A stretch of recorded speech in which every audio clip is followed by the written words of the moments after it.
You've changed my world. Well, you changed it, we focused upon it, and you caught up. Thank you. That's how it works.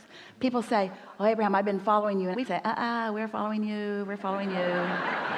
You're launching the rockets, we're following the rockets. And then we stand there where you pointed us to be, and we hold the light for you to find. And when you do, acknowledge that that's what happened. I created this, I lined up with this, I'm living this. Thank you so much for that, because I'm getting good at this. Yeah. Yeah. And when things don't happen the way I expect them, I start to say, wait a minute. They always happen the way you expect them. When I discover that my expectation is out of whack, I'm starting to notice it. When I let life train me into expectation that is bogus, I'm starting to notice that. Let's use expectation in the real way. I get what I expect. It's never other than that. I expected to get called up here today. Yeah, obviously. It's easier for you the second and third and fourth time. The audience hates you for it because it feels like injustice. So when positive things happen which induce positive expectation, that's why things, the better they get, the better they get, the better they get, the better they get. It's also why the worse they get, the worse they get, the worse they get, the worse they get. So what we're asking you to do is to expect outside of what's happening. It's easy to get called on and then expect it again. The hard thing is to not ever have been called on and then get called on. The hard thing to do is to expect around the reality that has your attention. And that's what we talk about all day, every day, isn't it? Find a way to care so much about the way you feel that you're not willing to think a thought that doesn't feel good, even if it makes the most sense. I've never had any money. Nobody I know has ever had any money. My family's never had any money. Therefore, I don't expect to have any money. Well, that's not helpful. That's not helpful. It's going to turn out the way you expect it to be. So you've been taking this in. Of course. So what is it you want to talk about here and now? What's new for you? I want to get better at the fine-tuning of my desire, my expectation, and all of that. I have started to realize that I can manifest things almost instantaneously with just giving it a passing thought. Oh, I'd like to have that. On things that you haven't practiced otherwise. If it's a new thing that you don't have an expectation about, the universe will deliver it to you nearly immediately because there's no push and pull going on in you. But if it's something that you've wanted for a while, so you've got some expectations that are pushing it away while your words are trying to pull it to you, that's what you want to be aware of. And your emotions are what tells you about that. So here's our encouragement. Stay off those subjects. Don't try to teach yourself on the subjects that are difficult.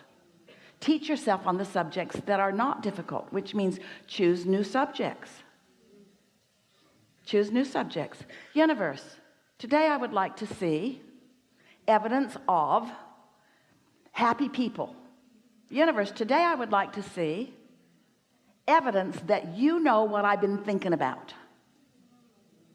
Universe, today I would like to see obvious motion forward for me on something where I haven't been moving forward on before. Universe, today show me progress about something. Now, you see, the way the question is pointed, it's so vague you're not blocking it. You're general enough that you're not blocking it. But when the universe shows you this and this and this and this and this and this and this and this and this, you'll remember. In other words, the way your expectations change is when you ask for something that you really don't quite believe, but your ask is clear enough and you're not believing is foggy enough that the universe can give it to you. That's how you bridge your expectations. And after a little while, you'll begin to feel invincible. Absolutely invincible. You can change the weather. You can rendezvous with everything that you want. There's nothing outside of your ability to modify it in the direction of your desire. I have to tell you that my whole life, particularly when I was a child, I knew that this was a thing. I knew that this was a thing. When I would see movies like Harry Potter or things with magicians or things like that, I knew that there was something to that. I knew that there was something to, I can create from my mind. When people would say, that's ridiculous, or what are you doing? Why aren't you calling that person? Why aren't you putting more action in that? I knew somehow that sometimes that would be counterproductive. I knew that I could create a situation through my focus in my mind. And so I'm so grateful to finally have manifested you into my life to show me that that is in fact true. I had given up on a lot of things coming in my life. And by the way, I'm an actor too. It seems to be a theme today. But that was such a huge thing for me that there was a block there. And I have to say, since I found you last year, things have really started to change, particularly in the last 6 months. I now sorry.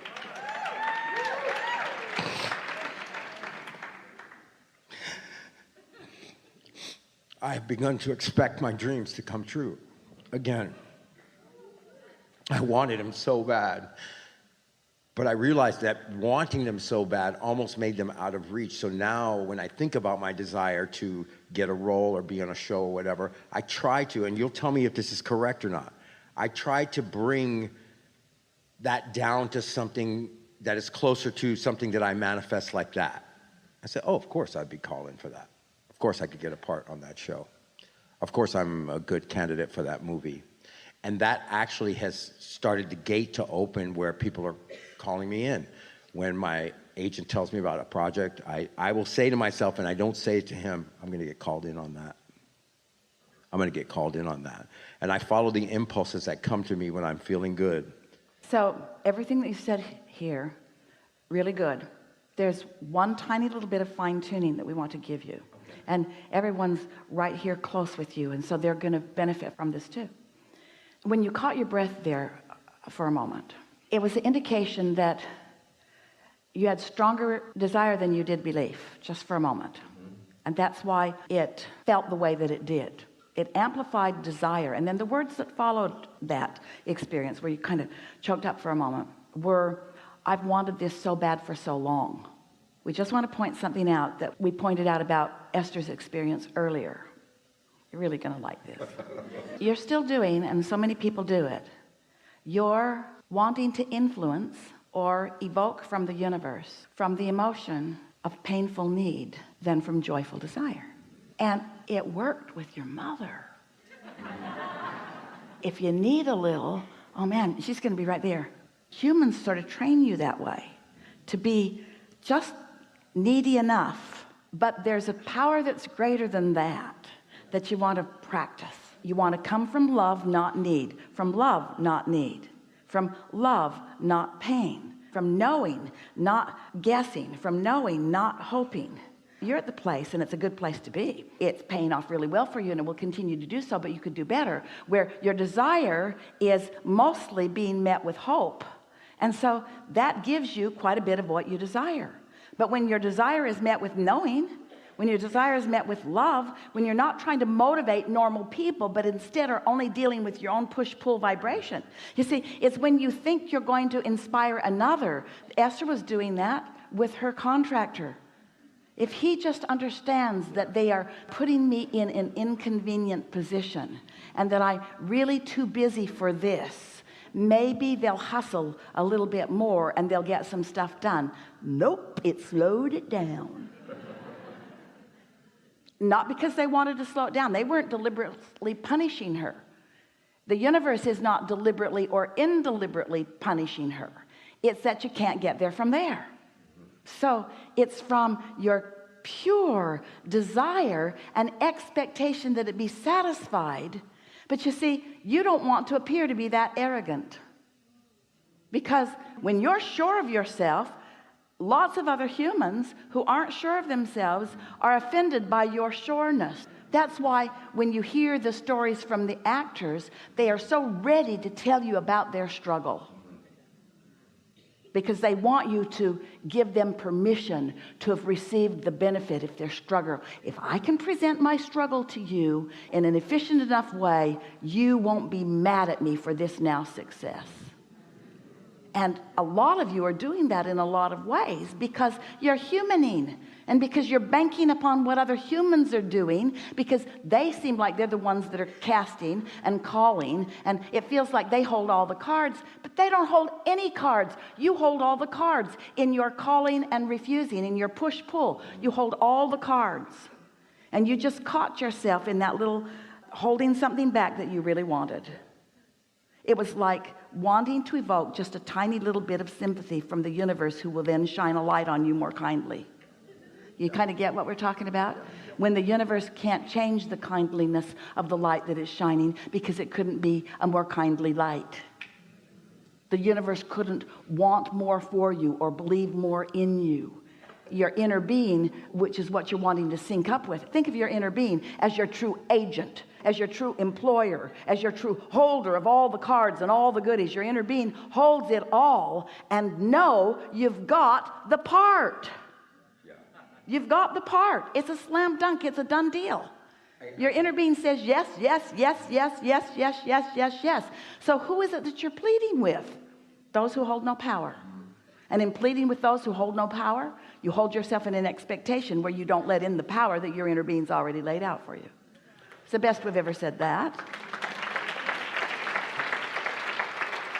I get that, and that, what you saw a few minutes ago, is from me practicing that. You know, the more I would feel about something, I felt like the closer I was bringing it to me. But because of your teaching, it's like what I was talking about earlier, trying to bring that down to where it feels like the next logical Jerry said, step. and this is wisdom, put your basket out there far enough that when you hit it, you're thrilled by it, but not so far you don't believe it. So that's some of what you're talking about. Yeah, but and I have to let go of that feeling being a feeling of creation, because that's not the feeling of creation. What do you mean? That feeling of like we're almost about to cry, you get emotional, I want this so much.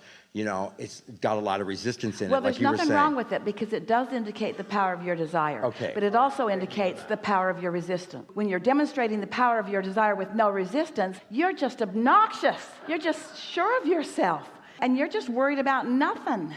And you're just anticipating wonderful things. And you're walking around just waiting for the next thing to reveal itself to you. And you're ready for the revelation. And you're eager every day. Esther used to wonder, because we said so often, the universe will surprise and delight you. And she thought, how can that be? I can get how the universe can delight me. But why would it be a surprise if I create my own reality? And if I put each and everything in my vortex, then why am I going to be surprised?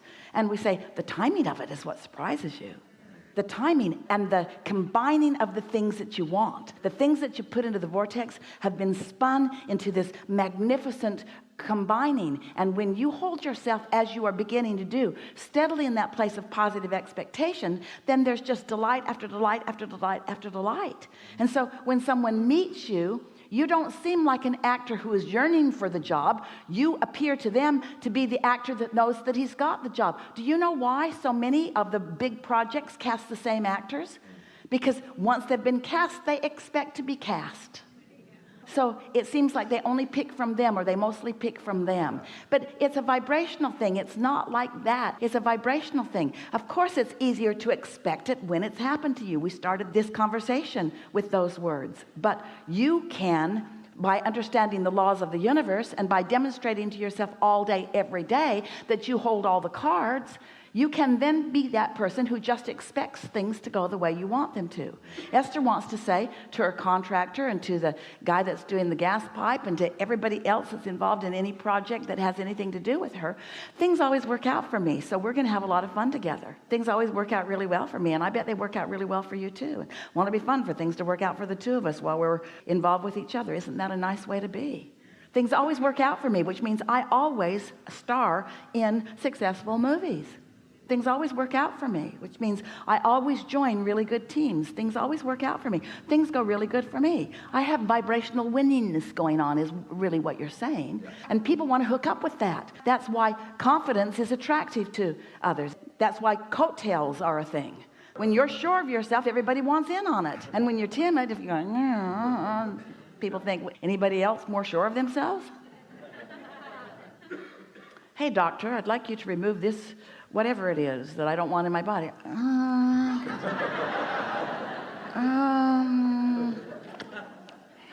I might move on to someone more confident. Good enough? Yes. Really good. Thank you so much. Really good.